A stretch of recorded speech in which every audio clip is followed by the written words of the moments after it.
அனைவருக்கும் வணக்கம். அமுதம் டேரட் சேனலுக்கு உங்களை அன்புடன் வரவேற்பது ஸ்பிரிச்சுவல் சவி. இன்றைக்கி நம்ம பார்க்க போகிற ரீடிங் பார்த்திங்கன்னா ரொம்ப ஸ்பெஷல் ரீடிங். உங்களுடைய ஹார்ட் ஹீலிங்கான ரீடிங் தான். ஸோ இது ஆல்ரெடி ஒரு ரிலேஷன்ஷிப்பில் ஒரு கமிட்டட் லைஃப்பில் இருந்து பிரிஞ்சவங்களுக்காக அடுத்த கட்டம் என்ன, எதெல்லாம் உங்களை பாதிச்சிருக்கு, நீங்கள் அதிலேருந்து என்ன லேர்ன் பண்ணிக்கிட்டீங்க, ஃபர்தராக உங்கள் ஃப்யூச்சரில் என்ன வரும், இப்போ உங்களுடைய கரண்ட் சிச்சுவேஷன் என்னென்னு, இப்படி இதை சார்ந்து தான் இந்த ரீடிங் அமைய போகுது. ஸோ இது பைல் செலெக்ஷன் கிடையாது, ஜென்ரல் ரீடிங் தான். உங்களுக்கு பர்சனல் ரீடிங் தேவைப்பட்டால் ஸ்க்ரீனில் தெரிகிற இந்த நம்பருக்கு வாட்ஸ்அப் பண்ணி ஒர்க் பண்ணிக்கோங்க. சரி, உங்களுடைய சிச்சுவேஷன், இப்போ கரண்ட் சிச்சுவேஷன், உங்களுடைய எமோஷனாக அது எப்படி இருக்குது அப்படின்னு தான் பார்க்க போகிறோம். ஸோ நீங்கள் யாரால் அந்த பாஸ்ட் லைஃப்பில் சஃபர் ஆனீங்களோ அவங்களுக்கு தேங்க் பண்ணி மன்னிச்சிருங்க, எதையும் கேரி பண்ண வேண்டாம். ஓகே, இப்போ நம்ம கார்ட்ஸ் ஷஃபில் பண்ணி 6 கார்டு எடுத்துக்கலாம். ஓகே, இப்போ நம்ம ஷஃபில் பண்ணி 6 கார்டு எடுத்தாச்சு. என்னென்ன மெசேஜ் வருது பார்ப்போம். முதல்ல உங்களுடைய கரண்ட் எமோஷன் எப்படி இருக்குன்னு பார்ப்போம். அதாவது நீங்கள் இப்போது ஒரு நிலையான ஒரு மனநிலையில் இல்லை. நீங்கள் ரொம்ப என்ன சொல்கிறது, இந்த பாரம்பரியமான சில விஷயங்களுக்கும் உங்களுக்குன்னு சில ஒழுக்க நெறிமுறைகள்லாம் வச்சு பின்பற்ற ஆளாக தான் இருப்பீங்க. அதுக்கெல்லாம் ஒரு முக்கியத்துவம் கொடுக்குற ஆள் நீங்கள். ஒருவேளை இந்த ஒரு முக்கியமான கமிட்மெண்ட்டில் இல்லை நீங்கள் கல்யாணத்தை பற்றி நீங்கள் யோசிச்சுட்டு இருந்திருக்கலாம். உங்களுடைய மனசு சொல்கிறத கேட்டு நடக்கிற ஒரு பக்குவம் இப்போது உங்களுக்குள்ளே வந்திருக்கு. ஸோ இப்போ உங்களுடைய எமோஷன் அப்படி தான் இருக்குன்றது தெரியுது. ஸோ ஒரு விதமான பக்குவத்தை பார்க்க முடியுது. உங்களுடைய எமோஷனில் பாஸ்ட் லைஃப் சார்ந்து நீங்கள் நிறைய விஷயங்கள் ஃபேஸ் பண்ணியிருப்பீங்க. அதனால் இப்போ நிறைய பக்குவங்கள் வந்திருக்கு. நீங்கள் உங்களுடைய பாஸ்ட்லேருந்து சில விஷயங்கள் நீங்கள் லேர்ன் பண்ணியிருப்பீங்க இல்லையா? அதாவது உங்கள் கடந்த கால உறவில் நீங்கள் ரொம்ப கவலையில் இருந்திருப்பீங்க. தூக்கம் இல்லாத இரவுகள் நீங்கள் சந்திச்சிருக்கலாம். ஒரு விதமான ஸ்ட்ரெஸ்ஸை ஃபீல் பண்ணியிருக்கலாம். இல்லைனா ஏதோ ஒரு பயம், சில நேரங்களில் உங்களுடைய ஓவர் திங்கிங், அந்த கற்பனையே நிஜமாக நடந்துட்டால் எப்படி இருக்கும் அப்படின்ற அளவுக்கு ஒரு விதமான சிந்தனைகள் உங்களுக்குள்ளே அதிகமாக ஓடிக்கிட்டே இருந்திருக்கு. ஆனால் நீங்கள் இப்போ அதை அப்படிலாம் கிடையாது, நம்ம தான் ரொம்ப யோசிச்சிருக்கோம் அப்படின்ற உணர்கிற நிலையில் வந்தாச்சு, உணரணும். ஓகேங்களா? அப்போ வீணான கவலைகள் நீங்கள் உங்களுடைய நிம்மதியை கெடுத்துக்கிற வகையில் நீங்கள் இருந்திருக்கீங்க. இப்போ அந்த மாதிரி ஒரு ஓவர் தாட்ஸாக நம்மளை இந்த சிச்சுவேஷன் கொண்டு நிப்பாட்டியிருக்கு அப்படின்றத நீங்கள் முக்கியமாக கற்றுக்க வேண்டிய பாடமாக நான் இதை பார்க்குறேன். ஸோ மேபி பாஸ்ட்லேருந்து நிறைய விஷயங்கள் நீங்கள் முன்னேறி வந்திருக்கீங்க. ஆனால் இதில் எது கற்றுக்கணும்னு பார்த்தீங்கன்னா, உங்களுடைய ஓவர் திங்கிங்கால் தான் இவ்வளோ நீங்கள் சஃபர் ஆகிருக்கீங்க அப்படின்றத நீங்கள் புரிஞ்சிக்கணும். ஸோ அந்த ஓவர் திங்கிங்கை கொஞ்சம் கண்ட்ரோல் பண்ண பாருங்கள்.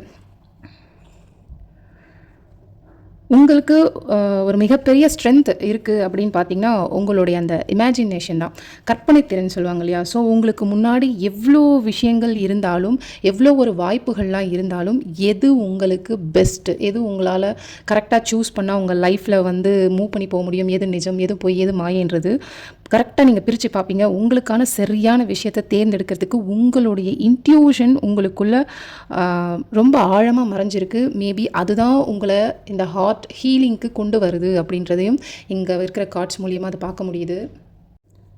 உங்களுடைய வாழ்க்கையில் பார்த்திங்கன்னா ரொம்ப மகிழ்ச்சி, ரொம்ப பாசிட்டிவ் தாட்ஸை கொண்டு வரணும், பாசிட்டிவிட்டியை ரொம்ப கொண்டு வரணும். ஏன்னா நீங்கள் பாஸ்ட்லலாம் பார்த்தீங்கன்னா ரொம்ப இருளில் வாழ்ந்த அந்த எனர்ஜி தான் தெரியுது. பட் இப்போ நீங்கள் அந்த இருளில் இருந்து வெளிச்சத்துக்கு மாறணும். ஒரு குழந்தை மாதிரி ஒரு புதிய விஷயத்துக்கெல்லாம் நீங்கள் சந்தோஷப்படணும். ஏதோ ஒரு விஷயத்தை நோக்கி நீங்கள் அடி எடுத்து வைங்க. உங்களுக்கான வெற்றியை நீங்கள் தான் செலிப்ரேட் பண்ணணும். உங்கள் வெற்றியை மற்றவங்க செலிப்ரேட் பண்ணுறது உங்கள் அளவுக்கு யாராலையும் செலிப்ரேட் பண்ண முடியாது. அப்போது உங்களுக்கு துக்கம் மறைஞ்சு உங்களுடைய பாதைகள் பிரகாசமாகறதுக்கான ஒரு விஷயந்தான் இங்கே பார்க்க முடியுது. அப்போது உங்களுக்கு ரொம்ப லாங்காக ஒரு நீடித்த துக்கத்தை நீங்கள் போக்கணும் அப்படின்னா அதுக்கு நீங்கள் என்ன ஸ்டெப் எடுக்கணும்னா, நீங்கள் அதுலேருந்து வெளியே வரணும். அந்த இருளில் இருந்து நீங்கள் ஆல்ரெடி ஃபேஸ் பண்ணியாச்சு, நிறைய அனுபவிச்சிட்டிங்க, நிறைய குழப்பங்கள் பார்த்தாச்சு. இனிமேல் நீங்கள் அதுலேருந்து வெளியே வரதுக்கான வேலையை மட்டும் பார்க்கணும். உங்களுக்கு ஒரு வேளை புதுசாக ஒருத்தர் மேலே காதல் வரலாம். ஸோ உங்களுடைய மனசை திறக்கிறதுக்கான வழி ஏதாவது இருக்கான்னு பார்ப்போம்.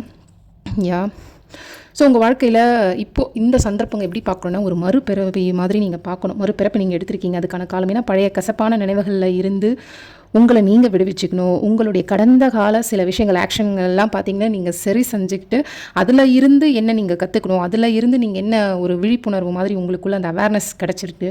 புதிய மாற்றங்களை நீங்கள் அக்செப்ட் பண்ணிக்கிட்டிங்கன்னா உங்களுக்கு ஏற்ற மாதிரி, உங்களுடைய எனர்ஜிக்கு ஏற்ற மாதிரி ஒரு புது பர்சன், ஒரு புது லவ் உங்களுக்கு தேடி வர்றதுக்கான வாய்ப்புகள் அதிகமாக இருக்குது அப்படின்றது தான் பார்க்குறேன்.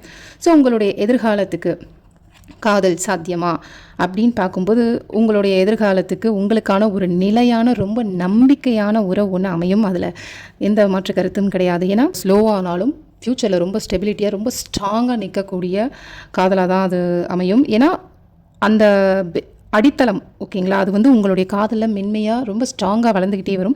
உங்களுக்காக உண்மையாக உழைப்பாங்க. உங்களுக்குன்னு ஒரு பொறுப்பான துணையாக அவங்க வருவாங்க. உங்களுடைய வாழ்க்கையில் இப்படியாப்பட்ட பர்சன் வரத்துக்கு அதிகமான வாய்ப்பு இருக்குது. ஸோ இப்படி ஒரு பர்சன் கிடச்சிட்டாலே உங்களுக்கு ஆல்ரெடி பாஸ்டில் இருந்த அந்த வலிகள் உங்கள் ஹார்ட் கொஞ்சம் கொஞ்சமாக ஹீலிங் ஆகும் அப்படின்றதுல எந்த மாற்று கருத்தும் கிடையாது. ஸோ அது மட்டும் கிடையாது, இந்த ரீடிங் பொறுத்தது வந்து உங்களுக்கு ஒரு குட்டி கைடன்ஸ் தான்.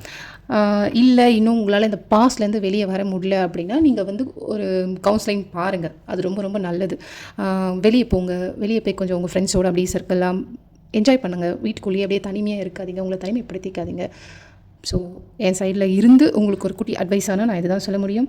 ஓகே, இந்த ரீடிங் உங்களுக்கு ரொம்ப ரொம்ப யூஸ்ஃபுல்லாக இருந்திருக்கும் அப்படின்னு நம்புகிறேன். உங்களுக்கு இதை பற்றின விஷயங்கள் ஏதாவது இருந்துச்சுன்னா கமெண்ட் பாக்ஸில் சொல்லுங்கள். இந்த வீடியோவை லைக் பண்ணி ஷேர் பண்ணி சப்ஸ்கிரைப் பண்ணுங்கள், கமெண்ட் பண்ணுங்கள். மீண்டும் அடுத்த வீடியோவில் சந்திப்போம். நன்றி, வணக்கம். பர்சனல் ரீடிங் தேவைப்பட்டால் ஸ்க்ரீனில் தெரிகிற இந்த நம்பருக்கு வாட்ஸ்அப் பண்ணிக்கோங்க.